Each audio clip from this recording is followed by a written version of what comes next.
Elisa Marina Mair-Sánchez. This is my artist spotlight. I was motivated to write El Funeral when we were in the height of the pandemic, and I was struggling to know who I was, especially at a time where I didn't have connection to my roots anymore. All of my family is still in Mexico and Argentina, and it's been a route of discovery of trying to figure out who I am. I kept asking myself, can a tree without roots still grow? And so that's when I started reaching out to my family to try to figure out some of our background stories, some of the reasons why we all ended up where we are now. I am the daughter of immigrants and the granddaughter of immigrants, so trying to understand the decisions that led us all here. And that was kind of the inspiration, and the story has been growing ever since. As I was trying to write El Funeral, I was trying to think of occasions where all of your family gathers. And it doesn't happen often. Usually it's just for weddings and funerals. Unfortunately, a lot of my heritage has been lost because people have passed away. So between the two occasions, a funeral felt more appropriate. And we wanted it to be built as a show where people could walk from one room to another and discover things and secrets in each room.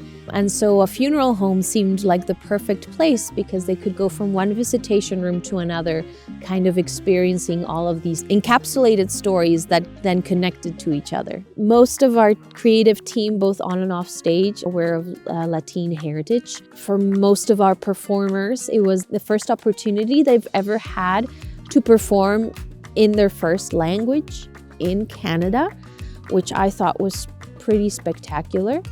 And for a lot of our immigrant and Latinx community members in the audience, it was the first time they've ever seen a show that one of the scenes was completely in Spanish, unapologetically so. And it doesn't happen very frequently that we have a story that is presented as is without maybe catering or trying to make it fit everyone's story. So I think it did a really good job at trying to highlight a different culture and different stories and different language and a different way of telling stories. But also it helped, I think, a lot of immigrant community members that are not from the same country of origin as I am see how universal their experiences also are and how immigrating is hard. Leaving your home, leaving your family, leaving your friends is not easy, and how we're all kind of bound together by that sense of rediscovery and loss. And so I think it helped a lot of people feel like they belong. It means the world to me to have a platform and the support to actually share a story about myself and my family and the things that have led us here. I actually feel a great sense of pride and fulfillment and personal growth. My heritage used to be something that I was a little bit ashamed of and tried to hide or minimize.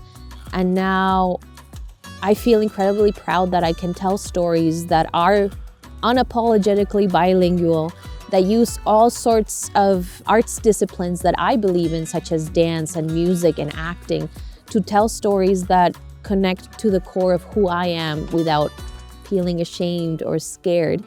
And it's been fantastic to see how those stories have been appreciated and understood and supported by members of the audience from all sorts of backgrounds. So I think it speaks to the interconnectedness of people, that despite of where we're from, we're all pretty much the same.